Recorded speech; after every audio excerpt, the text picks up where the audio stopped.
धुळे जिल्ह्यासह साक्री तालुक्यात विविध ठिकाणाहून दुचाकी चोरी करणाऱ्या चोरट्यांच्या टोळीला धुळे स्थानिक गुन्हे शाखेच्या पथकाने जेरबंद केले आहे। चोरांच्या टोळीतील तिघांकडून लपवून ठेवलेल्या 9 लाखांच्या तब्बल 18 दुचाकी देखील पोलिसांनी हस्तगत केल्या आहे। या संदर्भात धुळ्याचे पोलीस अधीक्षक श्रीकांत धिवरे यांनी अधिक माहिती दिली आहे।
मोटर व्हेकल थेफ्टचा गुन्हा दाखल झाला होता।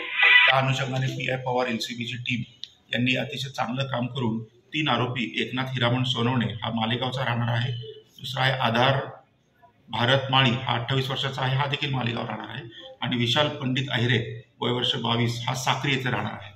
यांना तिघांना आपण ताब्यात घेतल्यानंतर अटक केल्यानंतर एकूण 18 मोटरसायकली आपण जप्त केल्या आहेत।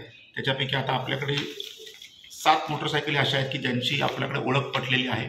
बाकीच्या जेवढ्या मोटरसायकल आहेत त्या आपण आता व्हेरीफाय करत आहोत की आणि कुठे कुठे इतर गुन्हे दाखल आहेत का याचं देखील आपण व्हेरीफाय करत आहोत, आणि अजून मोटरसायकल यांच्याकडनं आपण सीज करायची शक्यता आहे।